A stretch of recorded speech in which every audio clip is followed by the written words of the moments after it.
Une petite vidéo pour montrer une méthode de réparation de plaquage. C'est une méthode que j'ai trouvée sur le site de José Das Neves, que je recommande d'ailleurs particulièrement. Je mets le lien dans la description de la vidéo si vous voulez avoir davantage de détails. Je vais l'illustrer sur cet exemple. Voilà, vous avez trouvé un plaquage qui vous convient parfaitement, qui va bien pour recouvrir le couvercle d'un coffret par exemple. Malheureusement, il y a un petit éclat qui est parti là, qui a été perdu, et il va vous manquer 2 ou 3 mm pour bien couvrir le coffret. Nous allons voir comment on peut réparer ce manque à partir d'un morceau de plaquage de la même essence ou d'une chute un peu plus petite, et ceci de façon à peu près invisible, voire totalement invisible. C'est une méthode qui est utilisable aussi pour réparer une marqueterie terminée sur laquelle des fibres ont été arrachées, sur laquelle un morceau, un coin par exemple est parti. On va commencer par préparer la zone à réparer en renforçant une face au moyen d'une ou plusieurs couches de papier craft de façon à disposer d'une surface solide sur lequel on va placer une petite pièce qu'on découpe ici dans la chute de plaquage, et en la prenant un peu plus grande que la surface à combler. L'idée étant de dépasser sur tout le pourtour de la surface de 2 ou 3 mm.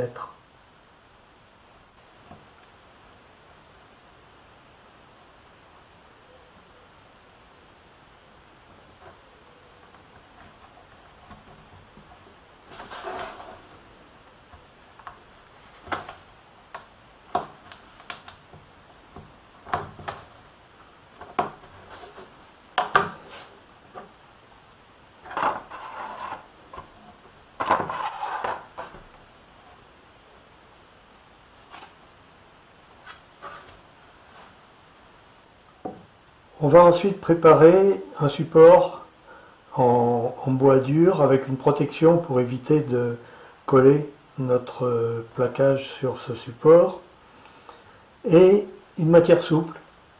Ça peut être du feutre. José Das Neves utilise simplement de la sueur de bois en couche suffisamment épaisse, mais pour des petits morceaux comme ça, du papier absorbant plié en plusieurs épaisseurs peut suffire.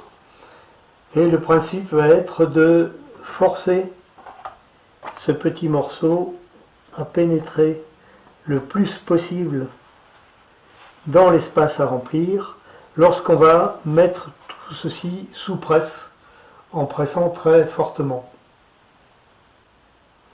On va donc en coller notre ensemble à incruster. J'utilise ici de la colle vinylique.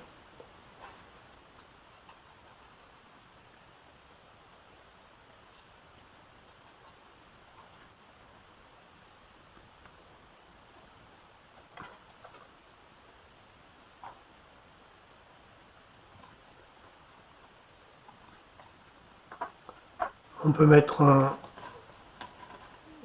papier adhésif pour éviter que le morceau se déplace quand on va mettre sous presse.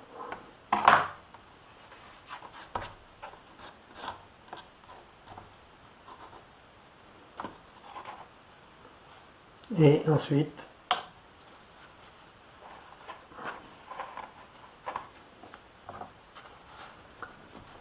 on va placer un serre-joint et on va serrer fortement.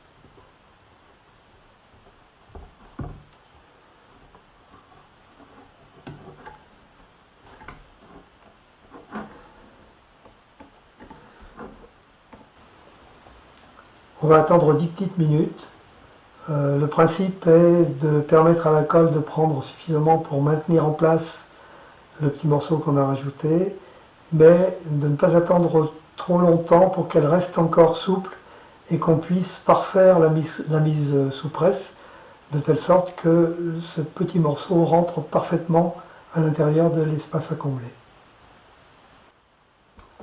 On va ensuite desserrer l'ensemble.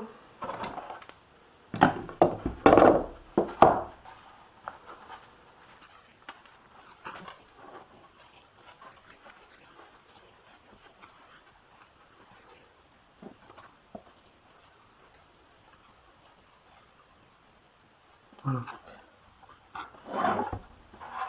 La colle n'est pas encore complètement sèche, mais permet de maintenir en place le morceau de plaquage. Et on va prendre une cale et un papier de verre de façon à amincir. Le principe est d'amincir les bords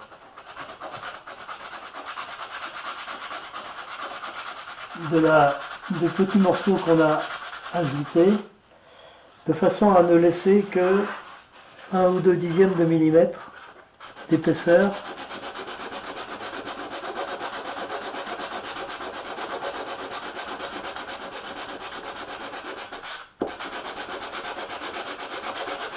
sur tout le pourtour.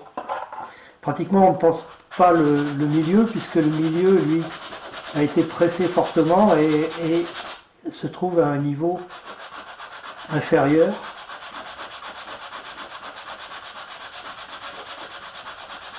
Par rapport au pourtour. Voilà, on teste avec le doigt l'épaisseur restante, et lorsque on est presque arrivé au niveau environnant, là on s'interrompt et on va remettre l'ensemble sous presse. Le fait que les bords aient été amincis va faciliter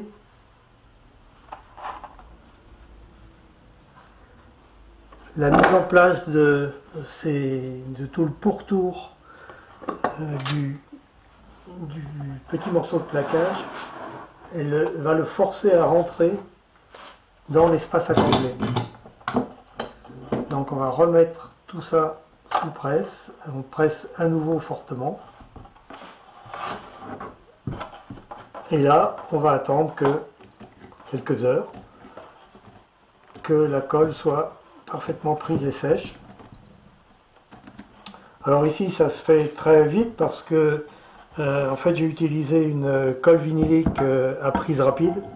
Donc voilà, entre 5 et 10 minutes, on a suffisamment de prise pour pouvoir retravailler et remettre sous presse l'ensemble qu'on veut réparer. Après la seconde mise sous presse, on termine la mise à niveau du plaquage.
Voilà, je vous ai montré une méthode qui permet de faire une réparation peu visible sur une feuille de plaquage.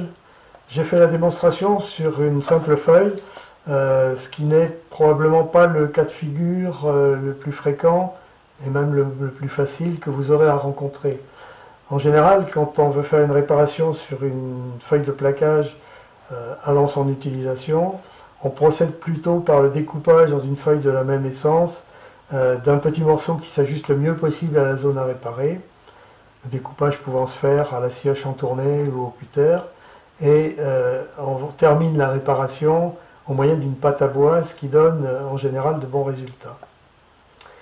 D'ailleurs, si vous utilisez la méthode que je viens de montrer pour réparer une simple feuille de plaquage, vous devrez anticiper le fait que, une fois votre ouvrage terminé, ce plaquage devra exposer en face visible cette face-ci, c'est-à-dire celle sur laquelle vous allez travailler, et non pas l'autre face sur laquelle la jointure des plaquages au niveau de la réparation est beaucoup moins bonne. En fait, cette méthode vous sera surtout utile pour réparer un morceau de plaquage arraché sur une feuille qui est déjà collée sur son support, ce qui peut arriver en cours de travail si vous faites une mauvaise manœuvre, ou ce qui peut arriver aussi sur un meuble existant avec un plaquage qui a été arraché par accident. Voici un cas de figure que vous avez peut-être déjà rencontré ou que vous rencontrerez certainement un jour. Ici, un morceau de plaquage a été arraché dans le coin d'un travail en cours d'exécution. La pièce est perdue. Comment faire pour le remplacer? Vous voyez à côté le petit morceau qui va servir à combler l'espace à réparer. Et voici ce que donne la première mise sous presse pour faire pénétrer le mieux possible le petit morceau de plaquage dans l'espace à combler. Voici le résultat après cette première mise sous presse et le résultat qui est obtenu en amincissant les bords avec un ponçage, avec une cale à poncer. Et après la deuxième mise sous presse, voici le résultat finalement obtenu. Après ponçage, là aussi, prêt pour la finition. Vous voyez qu'ici, bien malin, qui pourrait dire qu'il y a eu une réparation. Alors je précise que cette méthode est parfaitement utilisable aussi avec la colle forte d'ébéniste. Vous aurez simplement à attendre un peu plus longtemps pour que la colle soit bien prise après la première mise sous presse pour pouvoir amincir les bords. Mais en revanche, vous bénéficierez avant la deuxième mise sous presse de la possibilité de réactiver la colle en chauffant, par exemple avec un fer à repasser, ce qui facilitera grandement la possibilité de faire rentrer complètement le morceau dans l'espace à réparer. Voilà, en espérant que ceci vous donne des idées. Regardez aussi la vidéo de José Das Neves qui donne des informations supplémentaires et dont vous pourrez certainement tirer parti. J'espère que cette vidéo vous permettra de vous tirer d'affaire dans certains cas où vous aurez par exemple fait une fausse manœuvre, voire de réparer de façon très efficace des meubles qui ont été abîmés.